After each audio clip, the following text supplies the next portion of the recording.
As headmaster of Caldecott, I have the privilege every so often of seeing documents that sit in the annals of the school's history that are gathering dust.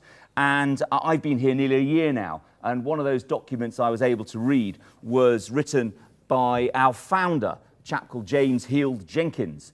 And in one of his passages of writing in a school magazine, way back at the turn of the last century, he wrote about his passion that each boy should shine their light on the world. And I thought to myself, these chaps from that era were impressive, because I couldn't have put it better myself. What it's all about for us at Caldecott is enabling and empowering boys to shine their light on a world that's changing fast, and a world that is changing before our eyes. We also, in focusing on the individual, make sure that no child falls between the cracks at Caldecott.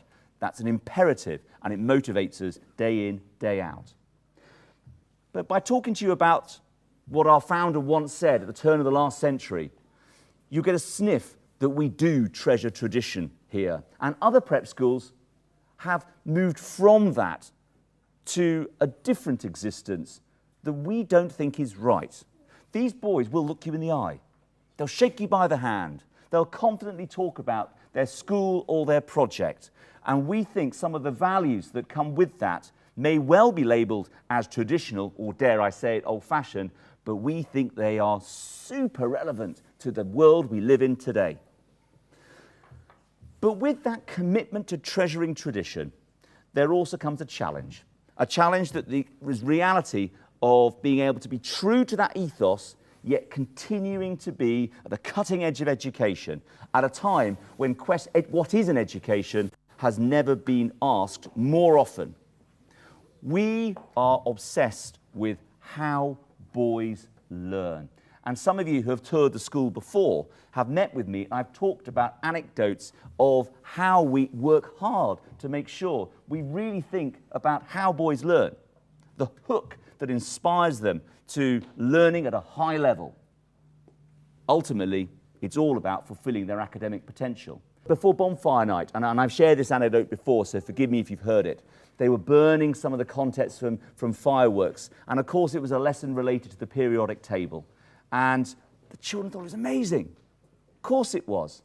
How boys learn is different to how girls learn, and importantly, an all-boys school is able to inspire boys in a way that will leave lifelong memories, that will of course lead to A stars, I'm sure, but equally make sure that they're inspired and love their subject.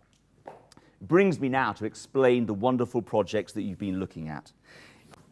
The rationale for our project week, which concluded last night, was that we felt that some children become a little bit blinkered. I'm in a geography lesson and I'm studying a line graph, and now I'm going to go to a maths lesson and look at a line graph as well. But can they make the link that it's the same learning? Sometimes they struggle with that, and we were sensitive to it, and we wanted to do something about it. Equally, the learning within one subject, let's say history, might be very relevant to what's been studied in geography, or indeed English. And so it goes on. So the rationale for our project was to promote cross-curricular links, but with a heavy dose on three important elements: creativity, collaboration, and originality.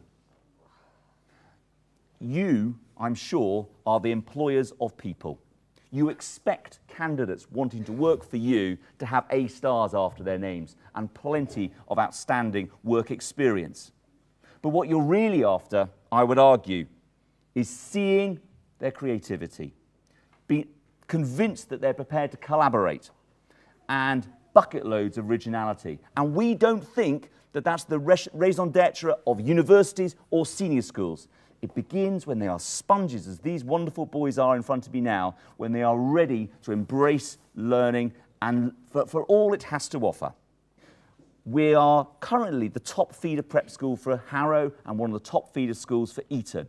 But we are not exclusively the feeder school for those two world-class schools, because many parents look at a very different, wide range of boarding schools. Furthermore, Some parents choose Caldecott for 4 rather than 6 years, and they go at 11 and maybe return to a Merchant Taylors or even the grammar school system. We're also a boarding school.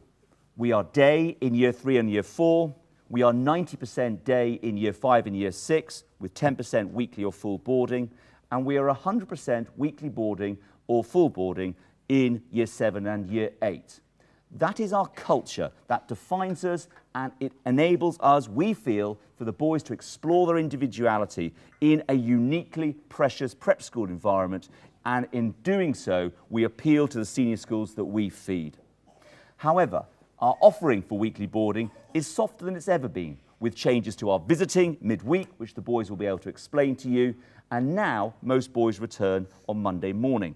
Furthermore, if a boy has an interest in something outside school, for example, one little chap is involved with the Great Britain climbing team, which requires him to climb at various places midweek, he doesn't board that night. So we are being more thoughtful about embracing the things the boys are passionate about. And of course, that contributes to what we are able to say about them when they move to senior school. But you may also want to ask about our well-being agenda, because in the course of this year, we have promoted that enormously. And we are absolutely determined that the view that teaching and learning should be seen through the lens of pupil well-being rather than the other way round is an imperative. And our boys will fulfill their academic potential because we work hard to make sure that they are happy, safe, thriving and enjoying positive well-being. We have a reputation for sport, and I'm delighted that continues to go from strength to strength. But what I am particularly proud of is that culture is a sport for all culture with excellence at the top end. Everybody gets the chance to participate in team sport, and it's the camaraderie and the team spirit they get from it which motivates us enormously, just as well, I accept, as getting good results. So our boys returned from a sevens tournament on Wednesday from Port Regis, having won all their games for the under-13s, and we were very proud.